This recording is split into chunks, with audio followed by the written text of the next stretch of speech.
welcome to our awards event for the 2020 International Literary Prize. Although the event is pre-recorded, you can comment and chat on our Facebook page below. The awards event would normally be presented at our annual literary festival hosted by the University Centre Grimsby, which brings writers together to showcase our work, share our experiences and celebrate our craft. We are hoping to hold the festival in the autumn if circumstances allow, but it wouldn't be fair to ask our 2020 winners to wait any longer for their prizes.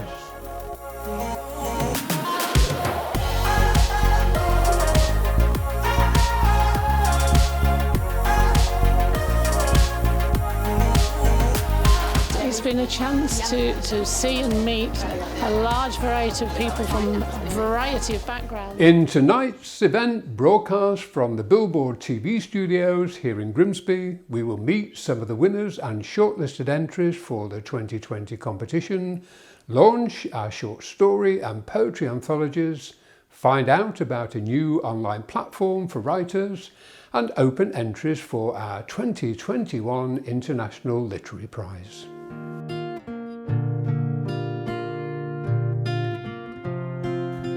Inspired by the prophetic theme Survival, 2020 saw a record number of entries from across all three categories from an ever-widening spread of countries, including new for this year, Nigeria, Finland, Malaya and Iran. Let's meet some of the shortlisted entries and winners of the prize for Best Screenplay.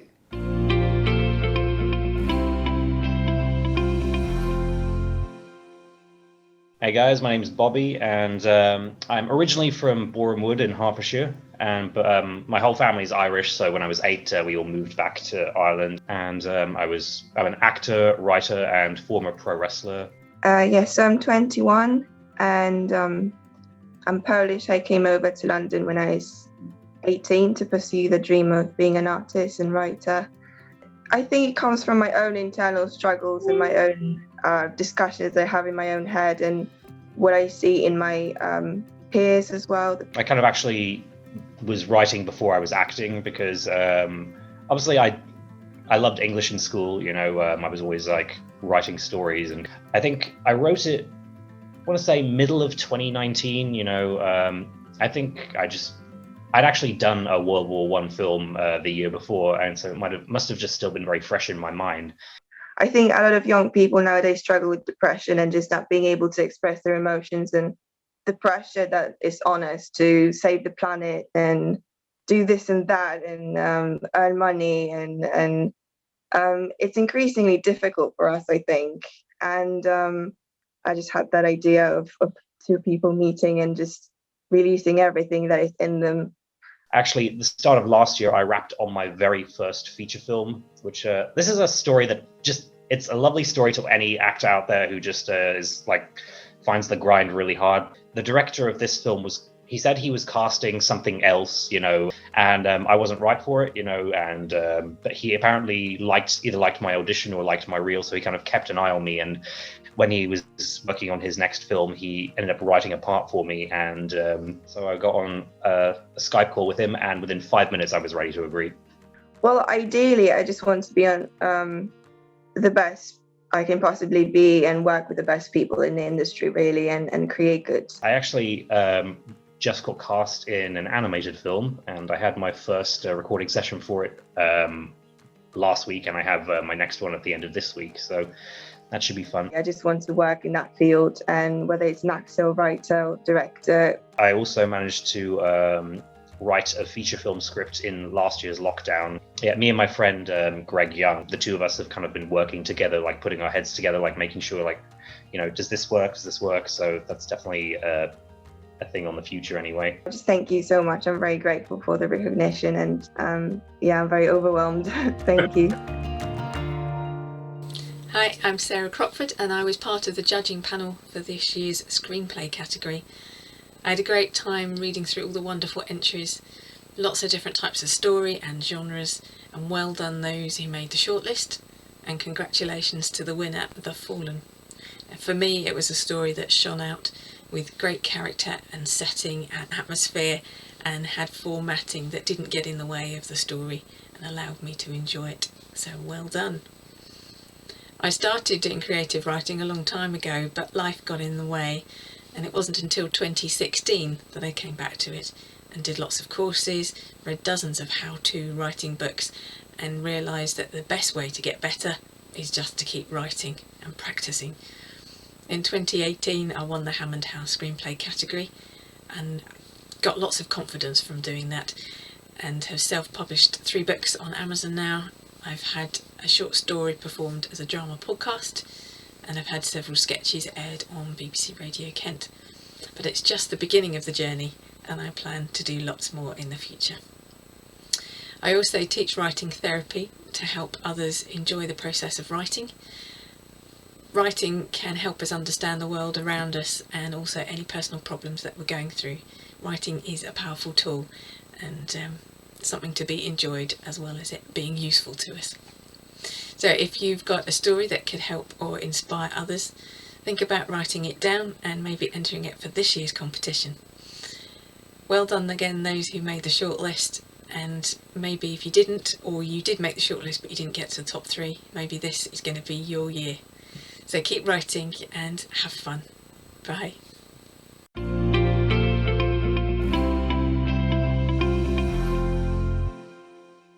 Alexandra's script, Suppressed, has already been made into a film and is available to view from the link below. A film of Bobby Calloway's award-winning script Fallen is currently in pre-production and will be available later this year. We will pretty much have the crew and cast assembled already, so obviously with lockdown we're not really sure about like when, but thankfully, the crew is still very small, and like everyone really knows what they're doing, and obviously only 3 cast members. So I think if we were even to do it, tomorrow, then we would be able to. I think we would be able to do it very safely and within the necessary guidelines as well. Described as a truly inspiring body of work, let's meet some of the shortlisted entries and winners of the Poetry Prize.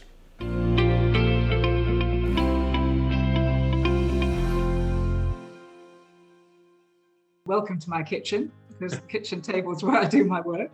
And I'm a newcomer to this area because for most of my career I've been involved with science and healthcare. I'm originally from North Staffordshire, but now living in West Yorkshire. I live in Minnesota, Minneapolis, Minnesota. I kind of grew up in the suburbs of this area. And I started writing when I was in high school. And it's only in the past 3 years that I've been able to put myself into the arts. I was a civil servant for quite a long time, but I left in 2011. And since then, I've been spending my time on creative writing and also a little bit of academic research and teaching at the University of Leeds. It kind of started as a way to kind of process things that I was going through emotionally at the time. And I was still closeted when I was in high school, so that was my writing was kind of my way to come out to myself as a queer person. Because I'd always been writing since I was a child and always felt comfortable reading and trying to imitate what I read. My writing really falls into 2 main categories. I write novels and I write poetry. Occasionally a short story as well, but I don't do very much of that. For me, I have to start writing. I have to pick up on one of those little Augenblicks, one of those explosions in the brain, or a single line will suggest itself, and then I go off into creative mode. The same poem hits you differently, kind of depending on when you read it, which has been interesting because I have a book of poems by Fatima Asghar that I read probably a year or 2 ago, and then I just reread one of the poems recently, and it just hit me in a totally different way because my mom died a few months ago, and this was about the poet kind of missing their mother as well. And in the past year, I did lose a member of my family, and for a while I couldn't put pen to paper at all, figuratively speaking. It just wasn't there. I have some very sad memories at the moment, and maybe some of those will be healed through writing about them. But I think that is the really exciting thing about poetry, is that a single poem, once it's written, has a life according to the person who wrote it, but then it has a life according to every individual who reads it. Remembrance Day was a poem that I guess has some roots in a few years ago when I was working with armed forces veterans. There are particular emotions for them involved in those events that are really quite difficult for those of us who've not been in that situation to understand. I think there's a lot of survivor guilt there, actually. I was sent out to Malawi and Kenya, and the idea there was to help people to improve the ways that they stored their grain over the harvest period. And they had many stories about women who would walk miles to get children to a clinic. And this story was just a germ, because somebody had told me about a woman who had walked 40 miles to a clinic. And I wondered at the time, A, it was a wonderful achievement, but B, what happened to the relationship between mother and child on that journey? It was kind of an opportunity to reclaim something negative that had happened to me. And I think that's kind of my approach to writing a lot of poetry, is taking something bad that happened and turning it into something beautiful, something that you can be proud of, or something that you can find strength in, or even that other people can find strength in. I get my inspiration for poems mostly from exercises that I do with various groups. Well, I'm very lucky in Gloucestershire. There are many networks and a lot of very enthusiastic and well-informed teachers out there. I think it's really important, and I think that I didn't really do enough of that over the last several years. I kind of was writing in isolation a lot, which, I can only get so far with a poem by myself. I think that that's a point of growth for me, is to kind of share more and be more involved. I think my biggest ambition for this year is to find a publisher for a novel that I've written, which is about a woman's relationship with her father as he loses his memory. Well, one of my hopes and dreams is to obviously be a judge at the Hammond House Publishing competition. That's a real celebration for me, something I will never forget. And my second is to, with my friend Heather, who is a biophysicist, in the future, I hope we can jointly produce an anthology, and it will be about the brilliance and the amazing things that you can find in a scientific career. Well, number one is to get my book published. That would be the biggest thing for me right now. And I feel like I'm on the cusp, I feel like I'm very close to getting to that point, which feels really good. Entries for the short story category weave their tales of survival in intriguing and fascinating ways, some reflecting the setting of the culture of their homeland, others embarking on flights of fancy across the dream world of our imagination. Some reflected on the past, others hoped for a better future. Many, like the winner, Black Madonna, focused on the drama of the here and now.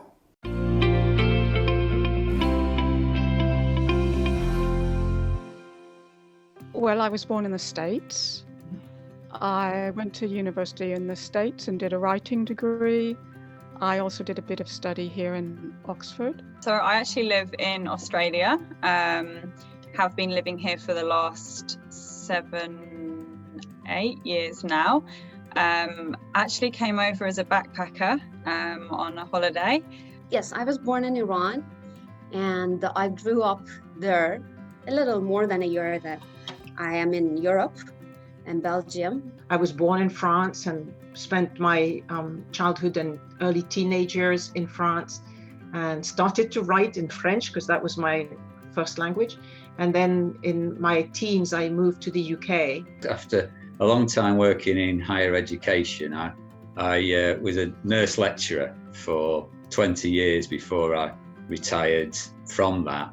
about 2 years ago. When I moved to San Francisco, I had a startup, and that was focused on using a type of imaging technology called hyperspectral imaging.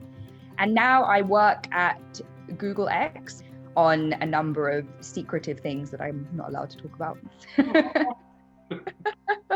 Then I emigrated to Canada quite a long time ago now, and I've lived here since then. And I write in English, which is my second language in a way, but it's definitely my language of affinity. I decided to write in a second language, and always writing in a second language. Writing itself is a challenge, let alone writing in a second language. Probably like a lot of people that enjoy writing, it's always been one of those things going on kind of in the background at school. With commitments to work, it was a bit hard to get, I suppose, a writing practice, if you like, although I've always written poetry and prose. I've always written, but I've just started doing a lot more of it in the past sort of 4 or 5 years. So I've really settled down into it. I think it's almost a way to make sense of the world. The language is a key factor in the mood and the quality of the work, and also the mindset. Well, it's all any of us have as writers, is our experience.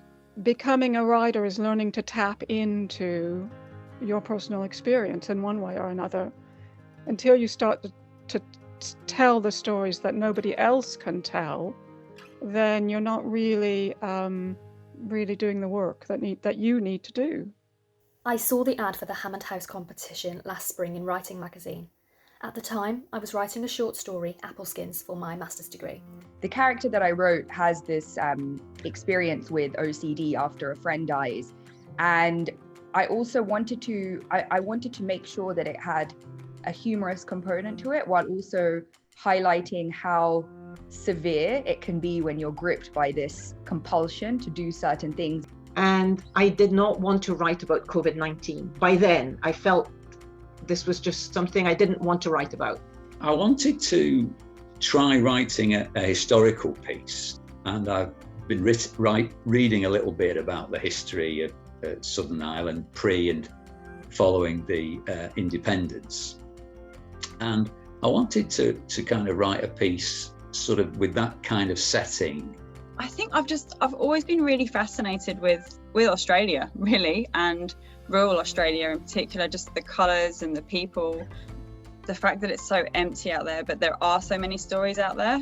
The whole story, what had happened to her and how she dealt with it, it basically all came at once, and I just wrote the whole thing in about a couple of hours. Well, as always with a short story, some of it was based on an actual place, an actual experience. So the situation, the building, and the having a baby, it was one experience. And then another experience of living in Brazil, as I did, was I was in the wilderness and there were all of these poisonous snakes around. The story questions what it means to survive emotional abuse, something that's different for everyone, and how any route of escapism, even the most morbid, may encompass survival to one extent or another. I hadn't originally written the story around the competition theme, which was survival, but I looked at the story in a new light and decided that perhaps it fitted with the theme more closely than I had originally thought. It was a very powerfully chosen theme in this peculiar days and times. And I work as a healthcare professional, so my entire life had come to a grinding halt and had changed overnight.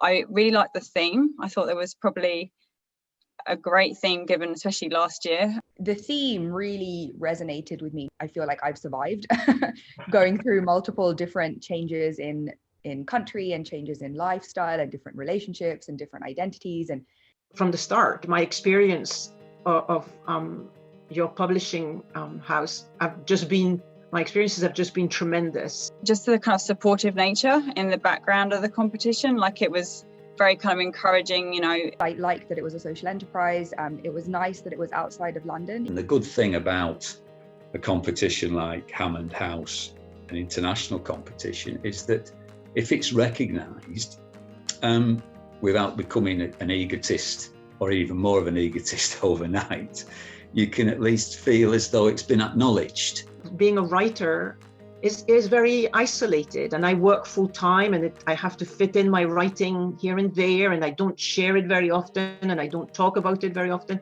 I joined a small writing group in Preston some years ago, and that helps to keep the momentum going as much as anything, as well as being a kind of community.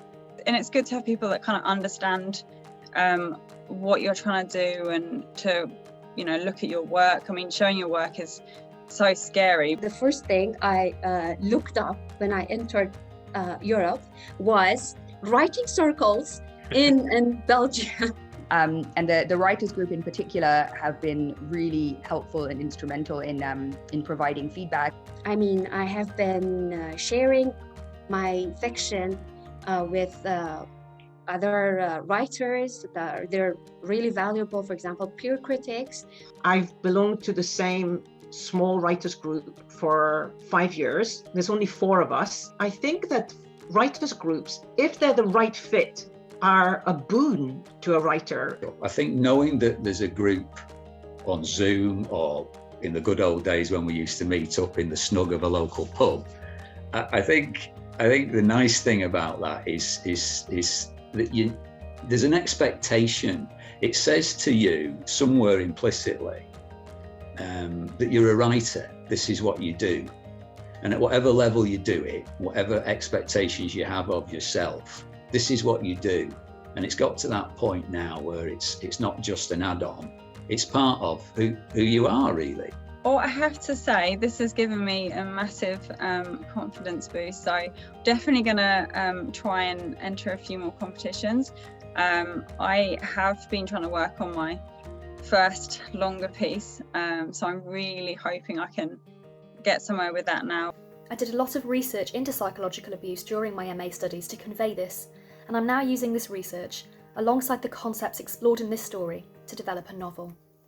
Finding out that I had come second in the Hammond House competition was a fantastic finish to 2020, and I can't wait to read the other winning stories and shortlisted entries. I found culture and cultural studies and anthropology, and it was also another move, and I believe this move is so big that a year or 2 would not be really enough for that. I need to still explore. So what I am planning to do is still learning. It looks like I'm going to have a story in an anthology anytime soon now. And I think that's my aspiration for the very short-term future. I'm not projecting very much further than that because of working in healthcare, and at the moment my energies are very consumed by just living through what we're living through. It's to not be sort of beaten down by all this terrible kind of pandemic, really. It'd be nice to travel out from the bunker, get places with my partner and our dog, and just to enjoy things easing. It would be wonderful if people stopped dying of COVID. It would be wonderful if people can get their jobs back. The year that we've been through, although you and I may be insulated from it, I don't know what your experience is, we may be okay, but I do know there's an awful lot of people out there who really weren't. So I guess my hope and dream would be that things begin to get easier for people throughout the world. Hi everyone, my name is Matt Wixie. I'm a playwright and writer from London, and I was one of the judges for the Hammond House Short Story Prize this year and the winner of that category last year. It was such an honour to win the prize last year and totally unexpected, but it's been an even bigger honour to be a judge this year. It was a real privilege and pleasure to read so many amazing stories, which ranged from the deeply moving to laugh out loud funny, and then quite a few dark and disturbing pieces too, which I always enjoy. The standard of writing was incredibly high, and it was so difficult, for me at least, to narrow down the entries. I was actually stuck for about 2 weeks on which stories to put on the shortlist. But I'm so glad that everyone shortlisted is able to see their work in print, and that also I was able to nominate a judge's choice for inclusion in the anthology. The first place story this year, Black Madonna by Kate Kahn, was actually in my initial batch of entries, and it hooked me right from the first sentence with just a terrific sense of menace and suspense, and so beautifully written with the use of second person, heightening the immediacy and danger. So congratulations to Kate and all the other winners, and a huge thank you to everyone who entered, and to Ted, Alex and the team for letting me have the privilege of reading your words. Thank you. Bye.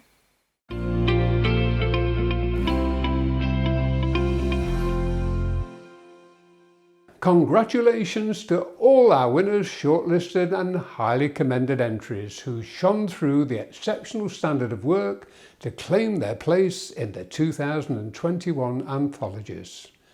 Stories and poetry from the judging panel are also included, together with other competition winners and our choice of international entries from countries whose first language isn't English, reflecting the diversity of cultures, climates and communities. The Poetry Anthology is enhanced this year by 7 accomplished artists who rose to the challenge of illustrating their favourite poems from the collection. The anthologies are now available from the Hammond House website. Winner of this year's Poetry Prize, Jean Cooper Moran, has gifted her prize to further our work in encouraging creativity in younger people. The gift will be used for First Steps, a poetry competition for primary school children to be launched shortly. This was an opportunity to say, well, I love the kudos, I love having won. I don't need the money to remind me of this. I have the memory already in the award and in the publishing of the poem. So what can I do else? And I think you give something back. Hammond House Writers, a new platform for writers and writing groups, is open now for registration. Supported by the National Lottery Community Fund, it will feature a range of resources and the opportunity to share experiences and interests. Membership is currently free and you can register now at hammondhousewriters.com. Finally tonight, the launch of our 2021 International Literary Prize, with greater awards, a new category and an inspiring theme. You say that I don't listen, I don't see, don't hear, don't care, no rules, no inhibitions, won't face the world out there. The cash prize for the winner of the short story category now receives £1,000, the poetry winner £500 and the scriptwriting winner £250. From this year, the scriptwriting category will include short stage plays, radio plays and television scripts, as well as the usual short films. As is our custom, previous year's winners are invited to judge the following year's competition. So we are pleased to welcome Kate Kahn, Jean Moran and Bobby Calloway to our judging panels for 2021. Let's find out what they might be looking for. Excellence. To be entertained, to be surprised, to have that sense of waking up, which is what a good story gives you at the end when you think, I'm looking for that arresting idea. I'm looking for something new and unique. I'm looking for something that shouts at me, look at me, look at this. The new category for this year's International Literary Prize is songwriting. Entries can be submitted for lyrics only or performed songs. The judging panel will include award-winning singer-songwriter Chloe Rose, vocal coach to the Broadway stars Cameron Richardson Eames, music producer Dave Kite from ULO Records, and rap artist Krez. The panel is headed by our very own Rachel Makena. Hi, I'm Rachel Makena. I'm a singer-songwriter from Beverley and I'm going to be joining everybody on the judging panel for the Hammond House Songwriting Competition. So I've had my songs played on BBC Radio, I've played for Viking FM at their events and performed at music festivals across the region. What I'm looking for in the songwriting competition are lyrics that tell a story. I want to be interested in the characters you create in your song, what's happening to them and how do they react to their scenario. I want the lyrics to make me feel like I can understand what the characters are going through. How are they feeling and what are they doing? If you'd like some help with the songwriting, I'm running a series of songwriting workshops which I hope will help inspire you and help you start writing. Just have a look on the Hammond House page for more details, and good luck with the competition. A big thank you to the University Centre Grimsby, our competition judges and all our volunteers for their valuable work. Congratulations to the winners and shortlisted entrants, and a special thank you to the talented people from around the world who participate in our competitions. If you didn't make the shortlist this time, don't be disappointed. The standard of entries is very high. Keep practicing your craft with help from the new Hammond House Writers Platform, and try again this year. Well, that's almost all for this 2021 awards event. All that remains is to thank you for joining us, and we look forward to reading and publishing more of your wonderful stories, poetry, screenplays and songs in the coming year. So the weary and the wise can see the world through stardust in my eye. No, you'll never stay.